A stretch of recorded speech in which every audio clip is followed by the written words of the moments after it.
Oi, tudo bem? Tá começando mais um vídeo e dessa vez é mais um resumão da lição jovem. Estamos já na lição número 7 e o título da lição dessa semana foi O Rico e o Lázaro. Infelizmente, nessas últimas 3 semanas eu não consegui postar vídeo aqui no canal, mas nessas últimas semanas, nessas últimas lições, continuamos, discorrendo acerca do assunto da imortalidade e a gente viu também sobre como será o nosso corpo, na volta de Jesus. A Bíblia diz que quando Jesus voltar, esse corpo corruptível se revestirá de incorruptibilidade e esse corpo mortal se revestirá de imortalidade. Também vimos sobre a questão de vivermos uma vida para a honra e glória de Deus, para que Ele um dia nos ressuscite para a sua própria honra e glória também. E então, essa semana, estudamos um pouco melhor sobre a história do rico e o Lázaro, encontrada lá em Lucas 16, do verso 19 ao 31. E eu gostaria de ler essa história com vocês para que o nosso estudo de hoje possa ser o mais compreensível possível. Ora, havia certo homem rico que se vestia de púrpura e de linho finíssimo, e que se alegrava todos os dias com grande ostentação.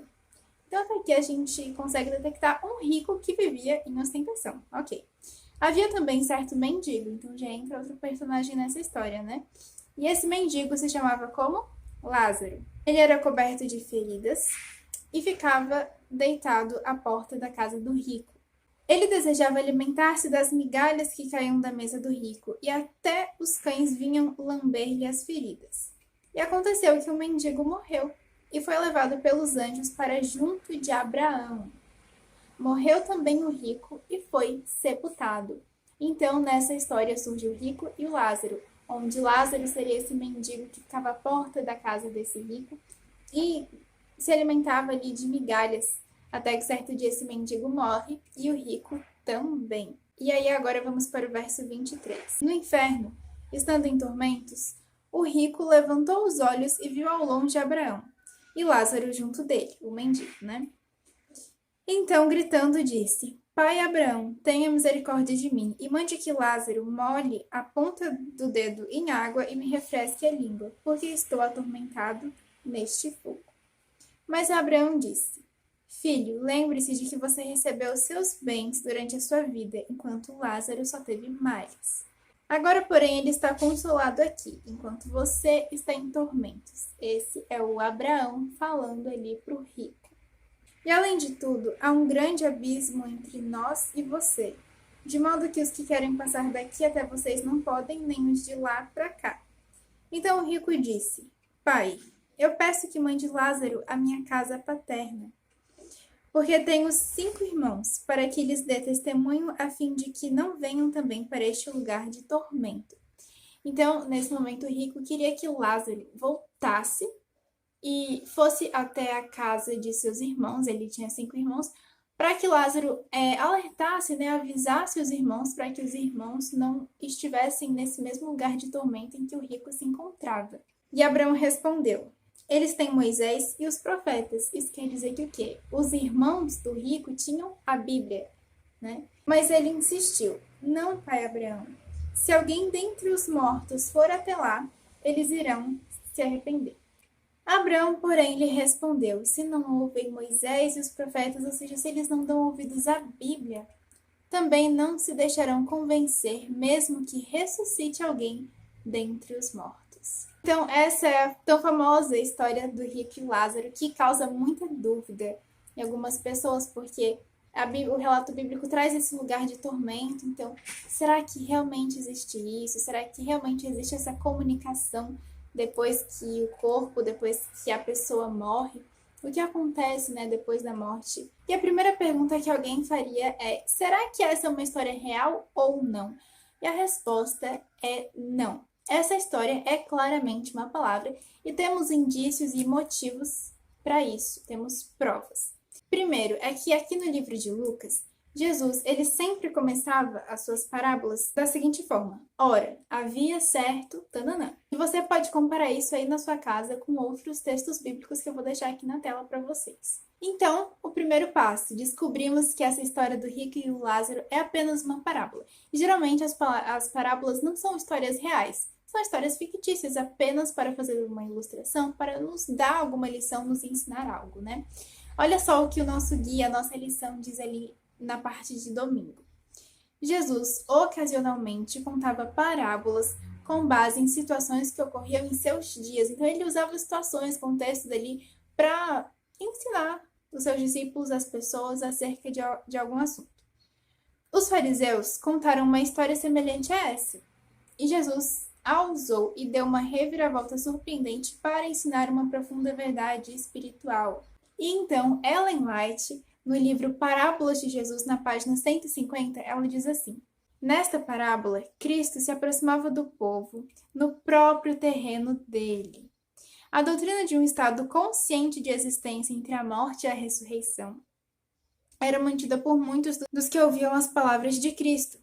O Salvador conhecia as ideias deles e compôs sua parábola de modo a incutir verdades importantes em lugar dessas opiniões pré-concebidas. Então, o que Jesus fez? Ele contou uma história partindo do pressuposto de um pensamento errado para nos ensinar uma verdade. Mas por que essa história ainda assim não poderia ser uma história real?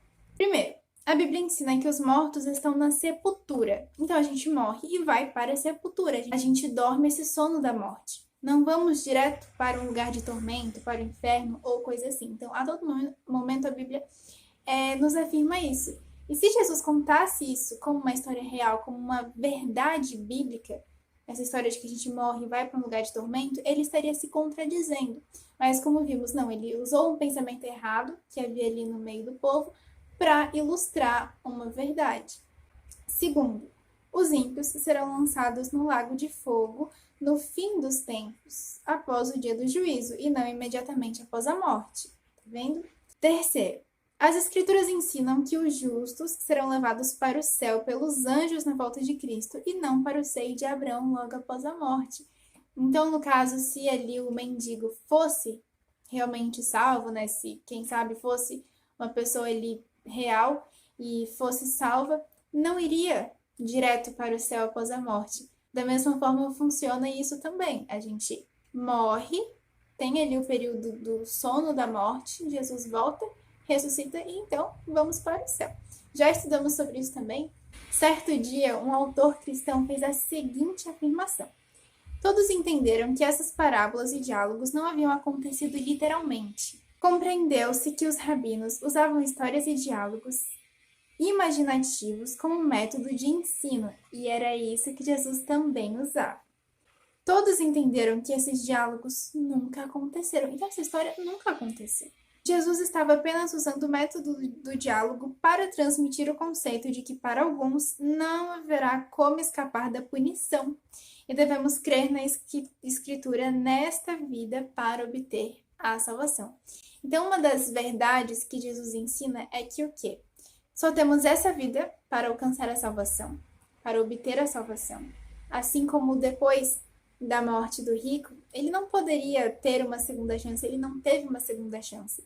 Ele supostamente foi para esse lugar de tormento e ali acabou. Ele não teria mais outro momento, outra oportunidade. Então, essa é uma das verdades que Jesus nos traz através dessa parábola. Outra verdade é que não adianta. A gente deve crer na palavra de Deus, nas Escrituras. Assim como ali o Abraão diz, né, que os irmãos do rico tinham os profetas e Moisés, ou seja, tinham a Bíblia. Então devemos crer na Bíblia, na palavra de Deus. E outro detalhe importante que precisamos reparar é que o rico, ao pedir para Abraão que envie Lázaro de volta dentre os mortos para falar com seus 5 irmãos, Abraão diz o seguinte: se não ouvem Moisés e os profetas, também não se deixarão convencer, mesmo que ressuscite alguém dentre os mortos. Então, olha aqui, mesmo nessa parábola, Jesus provando de que a ressurreição é real, a ressurreição existe. Mais uma lição importante que Jesus nos traz nessa parábola é o que temos feito com o que Deus tem nos dado. Deus nos abençoa para abençoarmos outras pessoas. E como na vida do rico, o que será que ele fez com as bênçãos que Deus havia derramado sobre a vida dele? Será que ele ajudou o próximo? Ele poderia ter ajudado o mendigo. Ele poderia ter feito mais pelo seu semelhante. E talvez hoje nos falte isso também. Talvez nos falte mais compaixão, mais misericórdia pelo outro.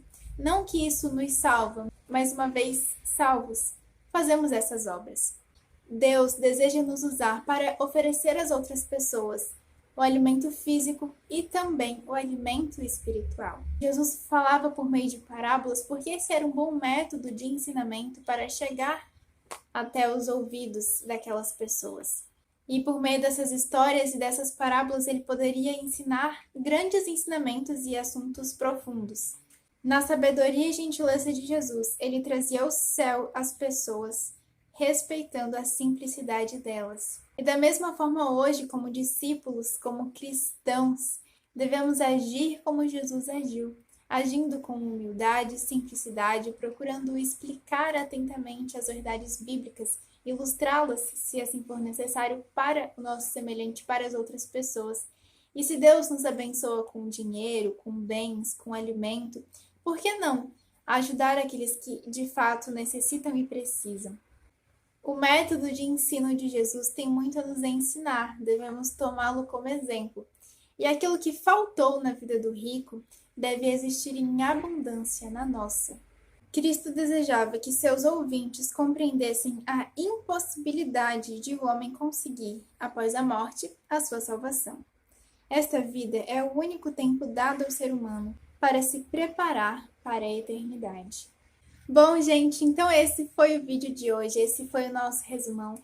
Espero muito que vocês tenham gostado e que possamos ter aprendido ainda mais sobre a Palavra de Deus com esse estudo, com o tema dessa semana. E se por acaso você ainda não possui a sua lição, mas tem o desejo de estudá-la diariamente, eu vou aqui embaixo na descrição deixar um link e através desse link você pode adquirir a sua lição. Mas se você preferir a lição em PDF, é só me chamar lá no direct do Instagram que eu mando para você. O importante é não ficar sem estudar. Então é isso, um beijo e até semana que vem!